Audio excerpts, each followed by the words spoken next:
Nobody can go around the track faster than I can. James Stewart is showing no signs of letting up. I want to win.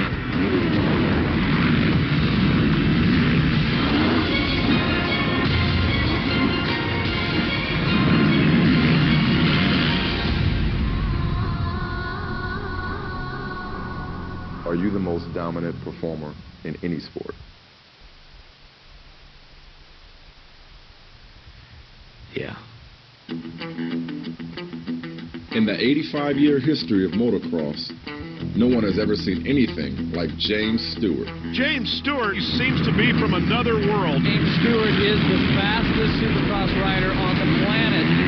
He's an 11-time amateur champion, youngest supercross champion, winner of 40 of his last 46 races, and the first African-American to win a major motorsports championship. The 23-year-old Stewart is often compared to another dominant, groundbreaking athlete. And just like Tiger Woods, the driving force behind Stewart's success is his father.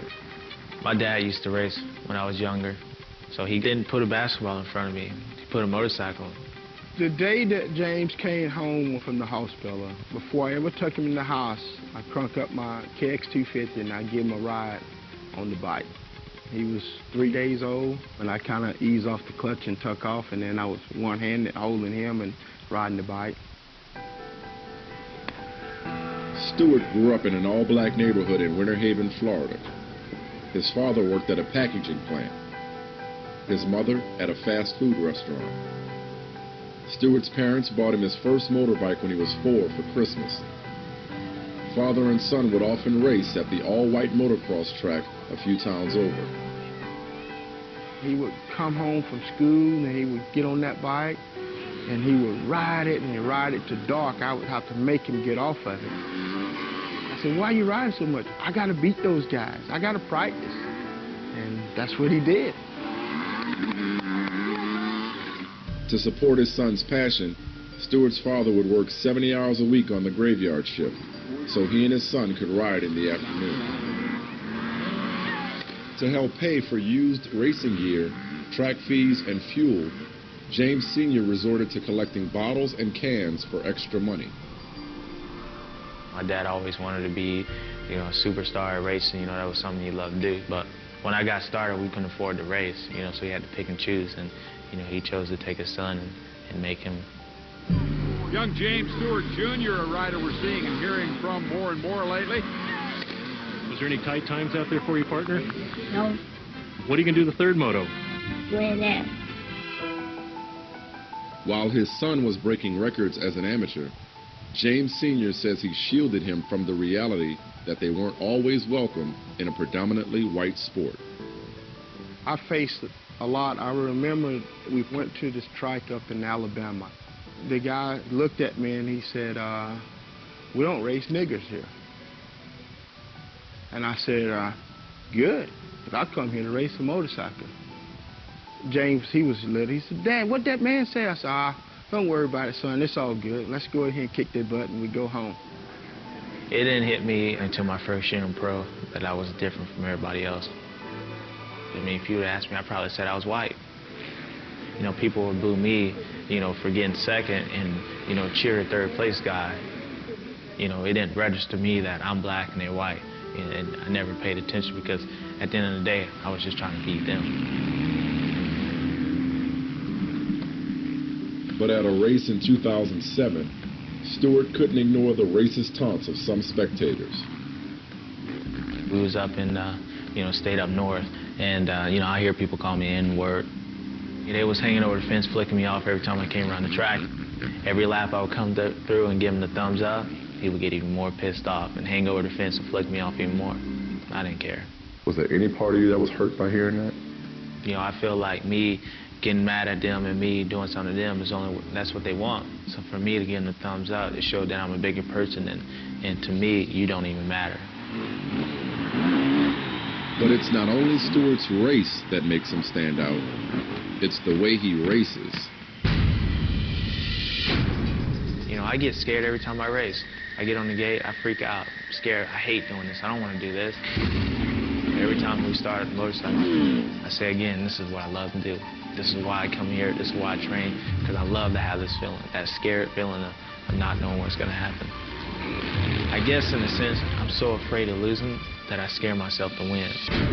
He is shot out of that starting gate like a bullet out of a gun. Well, it looks like James Stewart has blown everyone away here. Triple, triple, triple.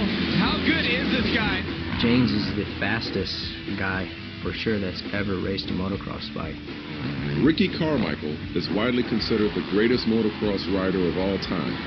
Carmichael competed against Stewart before retiring in 2007 and says that Stewart takes risks most other riders don't. It would scare me because he's just going so fast. There's so many races he could have won just by backing it off, but I don't think he cares. I'm just willing to push it to the edge. I said it before and I said it again, I'll die trying to win. Stewart's aggressive style has led either to dominating victories or spectacular falls. Almost 99% of the time Stewart races, he wins or crashes. An all-out approach that has sent Stewart to the hospital with 7 concussions and a broken arm, leg, collarbone, and wrist. Oh! James Stewart has just launched off his bike. This is an absolute disaster. Every time I get hurt, I'm like, man, I don't want to do this anymore, but I still come back. In 2008, just 3 months after tearing his left ACL, Stewart returned to racing and became only the second rider to complete a perfect motocross season when he won all 24 races. A perfect 24 motos and 24 wins. We at a point now that I never even dreamed of being. James Sr. doesn't have to collect bottles and cans anymore. Today he maintains the family's private motocross track on his son's 100-acre estate in Central Florida. Counting his prize money and major endorsement deals, Stewart says that last year alone, he made $10 million. Racing pays good. I mean, racing pays you good. Racing pays good. Right? Winning pays good. Yeah. Winning pays good, I tell you that. And I don't feel bad at anything I've ever done. That $10 million, whatever it is, I don't care because I know where I came from. I earned every penny of that. And for me, it's been good. I've been blessed to be in a situation where I can earn this, and, you know, I like it. Although Stewart is more successful than he ever imagined, changing the complexion of his sport may be his greatest achievement. Definitely, I see a lot more black people come to the races, a lot more than it was in the past, and I see a lot more kids that's trying to race and stuff, so I feel like I had an impact that way. It's James Stewart. Are we signing, buddy? He's got 2 heroes, and Mickey Mouse is one, and you're the other. James, you know, being African American, I mean, it brought in a whole slew of different people. It's positive for our sport. It's huge for our sport. He's broken down the walls. I think it's important for me to tell my story that, man, you can do whatever you want to do. It doesn't matter what color or race. I feel like I'm a living example of that.